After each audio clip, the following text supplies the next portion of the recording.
Ever felt like you've given it your all, yet your product simply won't sell? Picture the iconic Swiss brand, Nestle, eager to infiltrate the Japanese market with their sumptuous coffee blends. The aroma, the taste, the quality, all top-notch. But alas, the Japanese market was simply not biting. Immersed in a culture steeped in centuries-old tea-drinking traditions, the Japanese people remained dedicated to their beloved beverage. The foreign concept of coffee didn't resonate. It didn't fit into their narrative. Nestle's well-crafted advertising campaigns fell flat. Their attempts to sway the market proved futile. The struggle was real, but Nestle was determined. As the frustration mounted, they recognized that the issue was not with the quality of their product. This was a psychological battle, a clash of cultures and traditions. Nestle realized their struggle was not about the quality of their coffee, but a psychological hurdle. So, what happens when a product's challenge is rooted in psychology? This was the question Nestle faced, and their answer was to bring in renowned psychoanalyst Clotaire Raphael. The Swiss brand flew Raphael all the way to Japan, a testament to their commitment to understanding the Japanese market. Raphael spearheaded a series of experiments, one of which stood out from the rest. This experiment focused on childhood memories. Participants were asked to delve into their pasts, recalling the products that featured in their early years.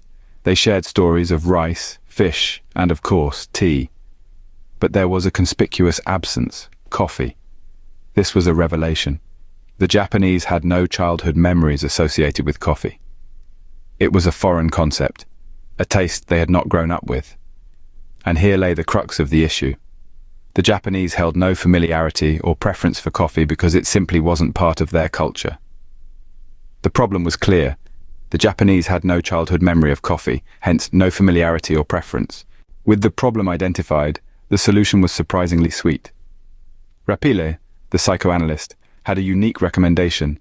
He suggested that Nestle should introduce coffee-flavored candy to the Japanese market.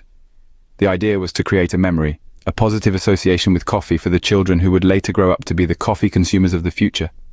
Imagine that. A simple candy could potentially change the fate of a product.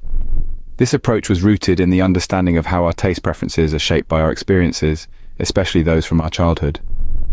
The candies were a way to gently introduce the taste of coffee to the younger generation. It was a bold move, certainly, as it required patience and a long-term perspective. But Nestle was ready to play the long game. They understood that to change a deeply ingrained cultural habit, they needed to start from scratch, or in this case, from candy. Nestle had a game plan, but it was a long one.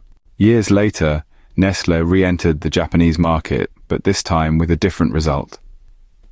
Armed with the knowledge of the Japanese people's newfound familiarity with coffee, Nestle introduced their barista coffee.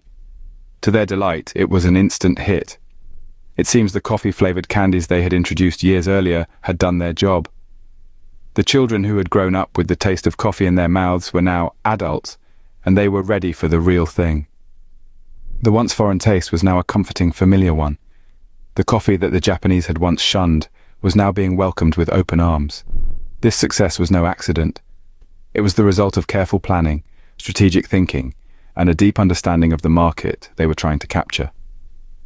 Nestle's long-game strategy paid off handsomely, proving that sometimes patience and understanding your market are key to success.